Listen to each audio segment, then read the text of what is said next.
हरियाणा में वन विभाग और वाइल्ड लाइफ के काम का अलग तरह से बंटवारा किया गया है, जिसके तहत वन विभाग की कुछ पावर वाइल्ड लाइफ को दे दी गई है, जिससे उनका काम अब और बढ़ गया है। कलेसर नेशनल पार्क और सैंक्चुअरी एरिया का जिम्मा अब वन्य जीव प्राणी विभाग के हिस्से में आ गया है। इससे पहले वन विभाग टेरिटोरियल के पास इन वन क्षेत्रों का चार्ज था।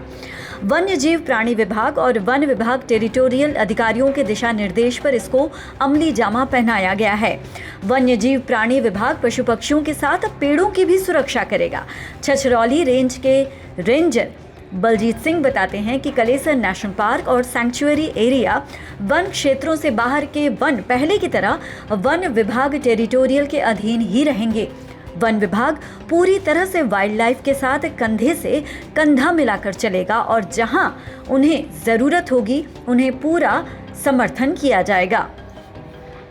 आपको बता दें कि कलेसर नेशनल पार्क के 11,570 और सैंक्चुअरी एरिया 13,232 एकड़ के जंगलों को अब वन विभाग टेरिटोरियल ने वन्य जीव प्राणी विभाग को हैंडओवर करने की प्रक्रिया शुरू कर दी है। कलेसर नेशनल पार्क और सैंक्चुअरी एरिया के जंगलों की सुरक्षा और रखरखाव अब वन्य जीव प्राणी विभाग के अधीन होगी। अधिकारी की माने तो कलेसर नेशनल पार्क और सैंक्चुअरी एरिया क्षेत्र वन्य जीव प्राणी विभाग के ही अधिकार क्षेत्र का हिस्सा है। टेरिटोरियल पिछले कई दशकों से इन वन क्षेत्रों की सुरक्षा और रखरखाव कर रहा था। वन्य जीव प्राणी विभाग और वन विभाग टेरिटोरियल के उच्च अधिकारियों के दिशा निर्देश पर अमल करते हुए अब ये बदलाव किया जा रहा है। वन्य जीव प्राणी विभाग के पास पूरे जिले में इस समय सिर्फ 4 कर्मचारी मौजूद हैं, जिसमें 1 निरीक्षक और 3 सुरक्षा गार्ड शामिल हैं।